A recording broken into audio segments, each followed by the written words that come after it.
बिस्मिल्लाहिर्रहमानिर्रहीम। हदीस शरीफ बुखारी जिल्द अव्वल में अल्लाह तबारक व तआला ने जब हज़रत जिब्राईल अलैहिस्सलाम को हुक्म फरमाया कि जाओ हज़रत आदम अलैहिस्सलाम के पास और इन्हें हज़रत हव्वा अलैहिस्सलाम के साथ जमा करने का हुक्म दो और इन्हें जमा करने का तरीका और अदब भी सिखाओ।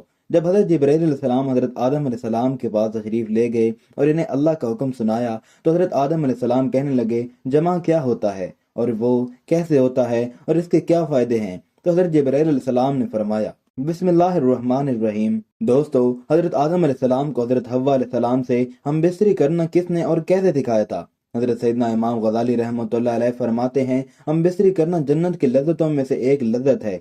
हज़रत सैयदना जुनैद बगदादी रहमतुल्लाह अलैह फरमाते हैं, इंसान को जमा की ऐसी ज़रूरत होती है जैसे ग़ज़ा की। जैसा कि हम सब जानते हैं कि खाना पीना इंसान की सबसे पहली और सबसे बड़ी ज़रूरत है। अगर हम खाना पीना छोड़ देंगे तो हमारा जिस्म और सेहत ज़्यादा अरसा तक बरकरार नहीं रह सकेगी। बिल्कुल इसी तरह से खाने पीने के बाद मियाँ बीवी की शरई मुलाकात यानी हम बिस्तरी नहायत ज़रूरी अमल है।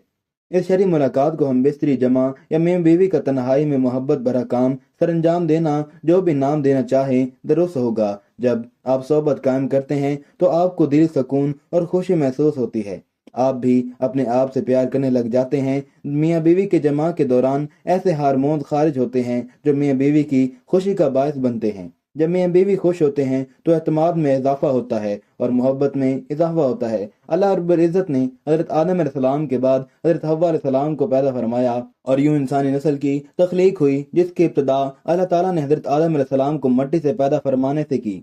हज़रत आदम अलैहिस्सलाम को अल्लाह रब्बुल आलमीन ने जन्नत के अंदर तख्लीक फरमाया और हज़रत आदम अलैहिस्सलाम जन्नत के अंदर अकेले बशर थे, यानी इंसान थे, और उनके जन्म से कोई भी बशर मौजूद ना था जिसके जरिए से हज़रत आदम अलैहिस्सलाम इंसियत हासिल करते।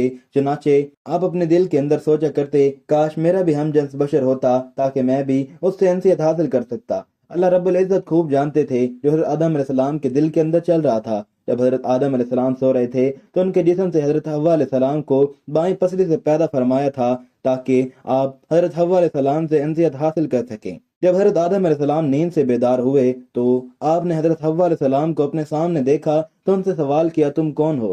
हज़रत हव्वा अलैहिस्सलाम ने जवाब दिया, मैं औरत हूँ। फिर हज़रत आदम अलैहिस्सलाम ने पूछा, अल्लाह तबारक व तआला ने तुझे क्यों पैदा फरमाया है?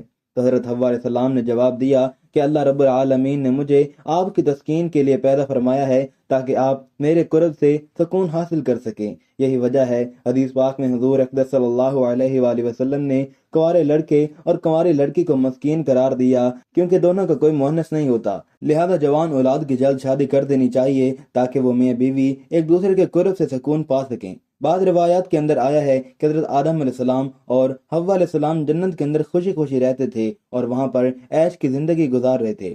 लेकिन ये बात याद रखें कि अल्लाह रब्बुल आलमीन ने जन्नत में हज़रत हव्वा अलैहिस्सलाम की तख्लीक से पहले ही हज़रत आदम अलैहिस्सलाम को एक दरख्त के करीब जाने और फल खाने से मना फरमाया था। जबकि बाद रिवायत के अंदर इस वाक़े को इस तरह से जिक्र किया गया है कि हज़रत आदम अलैहिस्सलाम जब जन्नत के अंदर रहते थे तो उनका कोई गमख्वार नहीं था, क्योंकि आप अकेले इंसान थे। चुनाचे आपके दिल के अंदर ये चाह थी कि काश मेरी जन्स से कोई और भी होता कि जिससे मैं तस्कीन हासिल कर सकता। अल्लाह तबारक व तआला ने हज़रत आदम अलैहिस्सलाम पर नींद का गलबा फरमाया। ये बात याद रखें कि ये पहली नींद थी जो कि बनी आदम पर तारी हुई। चुनांचे इस नींद के अंदर अल्लाह तबारक व तआला ने हज़रत हव्वा अलैहिस्सलाम को हज़रत आदम अलैहिस्सलाम की बाईं पसली से पैदा फरमाया। चुनांचे जब हज़रत आदम अलैहिस्सलाम बेदार हुए तो आपने अपने सामने एक ऐसी बशर औरत को देखा जो कि आपसे बहुत ज़्यादा मुशाबत रखती थी और जिनसे बशरियत के अंदर बहुत ज़्यादा हसीन व जमील थी। चुनांचे हज़रत आदम अलैहिस्सलाम ने जैसे ही हज़रत हव्वा अलैहिस्सलाम को देखा तो आप सब कुछ जान गए, ये क्यों और किस वजह से पैदा हुई है और इनका नाम क्या है, क्योंकि अल्लाह तबारक व तआला ने आपको पहले ही तमाम चीज़ों का इल्म सिखा दिया था। फिर इसके बाद फरिश्ते हज़रत आदम अलैहिस्सलाम के इल्म का इम्तिहान लेने के लिए उनके पास आए और हज़रत आदम अलैहिस्सलाम को सलाम किया और हज़रत आदम अलैहिस्सलाम को सलाम करने के बाद फरिश्तों ने पूछा कि ये सामने जो तुम्हारे मखलूक मौजूद है ये क्या चीज़ है? हज़रत आदम अलैहिस्सलाम ने इरशाद फरमाया, ये औरत है। चुनाचे फिर इन फरिश्तों ने दूसरा सवाल ये किया कि इस औरत का नाम क्या है? तो आपने फरमाया कि इसका नाम हव्वा है। जिस पर फरिश्तों ने फिर सवाल किया कि इनका नाम हव्वा क्यों रखा गया? हज़रत आदम अलैहिस्सलाम ने जवाब दिया, क्योंकि इनको एक जिंदा इंसान से पैदा फरमाया गया है, इसी वजह से इनका नाम हव्वा अलैहिस्सलाम रखा गया है। हज़रत इब्राहीम नखाई रहमतुल्लाह अलैह रिवायत करते हैं, जब अल्लाह रब्बुल आलमीन ने हज़रत आदम अलैहिस्सलाम को पैदा फरमाया तो अल्लाह तबारक व तआला ने हज़रत आदम अलैहिस्सलाम की तरफ एक फरिश्ते को भेजा।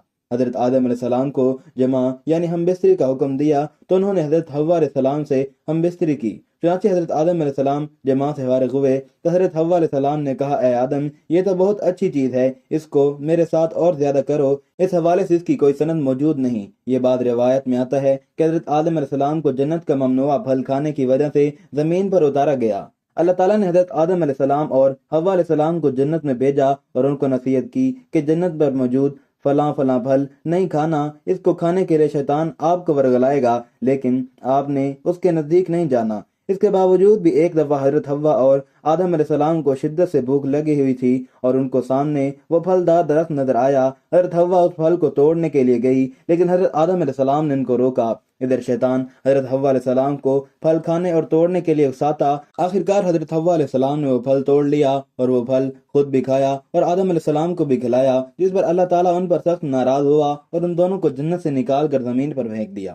چنانچہ اس پر حضرت آدم علیہ السلام اللہ رب العالمین کی محبت اور اپنی خطا پر بہت زیادہ گریہ زاری فرمایا کرتے تھے۔ اس طرح آپ کئی عرصہ تک اللہ تعالیٰ سے معافی طلب کرتے رہے۔ چنانچہ آپ کے رونے کی شدت کی وجہ سے ایک دن حضرت جبرائیل علیہ السلام نے اللہ تبارک و تعالیٰ کی بارگاہ کے اندر حضرت آدم علیہ السلام کی سفارش کی، جس پر اللہ تبارک و تعالیٰ نے حضرت آدم علیہ السلام کے دل کے اندر توبہ کرنے کا طریقہ پیدا فرمایا کہ میرے پیارے حبیب نبی کریم حضرت محمد مصطفیٰ صلی اللہ علیہ وآلہ وسلم کے وسیلے سے میری بارگاہ کے اندر توبہ کرو تو میں تمہاری توبہ قبول کر لوں گا۔ چنانچہ پھر اسی طرح سے حضرت آدم علیہ السلام نے اللہ تبارک و تعالیٰ کی بارگاہ کے اندر توبہ کی تو اللہ رب العالمین نے ان کی توبہ قبول کرتے ہوئے حضرت جبرائیل علیہ السلام خوشخبری سناتے ہوئے فرمایا، جاؤ آدم سے کہو کہ میں نے تمہاری توبہ قبول کر لی۔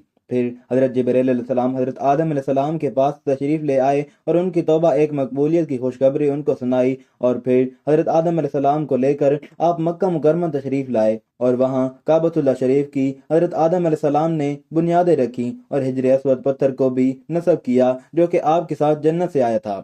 اس کے بعد حضرت جبرائیل علیہ السلام نے حضرت حوا علیہ السلام سے میدان عرفات کے اندر دونوں کی ملاقات کروائی۔ چنانچہ عرصے کی دوری اور وقت اور دنیا کی تغیرات کی وجہ سے دونوں کے اندر کافی تبدیلیاں آ چکی تھی، اس وجہ سے دونوں ایک دوسرے کو پہچان نہ سکے، جس پر حضرت جبرائیل علیہ السلام نے آپ دونوں کا تعارف کروایا۔ محترم ناظرین، حضرت آدم اور حوا علیہ السلام اکٹھے رہنے لگے، لیکن حضرت آدم علیہ السلام کو جنت کے اندر حضرت حوا علیہ السلام سے قربت کرنے سے منع کر دیا گیا تھا اور نہ ہی کسی قسم کی نسل بڑھنے کا سلسلہ شروع ہوا تھا، اس لیے حضرت آدم علیہ السلام اور حضرت حوا علیہ السلام علیحدہ سویا کرتے تھے۔ چنانچہ ایک مرتبہ اللہ رب العزت نے حضرت جبرائیل علیہ السلام کو حکم فرمایا کہ جاؤ اور حضرت آدم علیہ السلام کو حکم دو کہ وہ حضرت حوا علیہ السلام سے جمع کرے اور ان کو آداب معاشرت بھی سکھاؤ۔ چنانچہ حضرت جبرائیل علیہ السلام حضرت آدم علیہ السلام کے پاس تشریف لائے اور ان کو اپنی بیوی حضرت حوا علیہ السلام کے قریب ہونے کا حکم دیا اور ان کو آداب مباشرت بھی سکھائے اور انہیں اس بات کا حکم دیا کہ یہاں سے اٹھ کر حضرت حوا علیہ السلام کے پاس جا کر لیٹے۔ چنانچہ حضرت آدم علیہ السلام نے ایسا ہی کیا، جس کے بعد حضرت آدم علیہ السلام جب واپس آئے تو حضرت جبرائیل علیہ السلام نے پوچھا کہ آپ نے اپنی بیوی کو کیسا پایا؟ تو حضرت آدم علیہ السلام نے ارشاد فرمایا، بہت اچھا پایا۔ محترم ناظرین، اس حدیث شریف کے بارے میں علماء کرام نے یہ ارشاد فرمایا ہے، یہ حدیث منکر ہے کیونکہ اس حدیث کے اندر دو راوی ایسے ہیں جن کو امام بخاری نے منکر قرار دیا ہے۔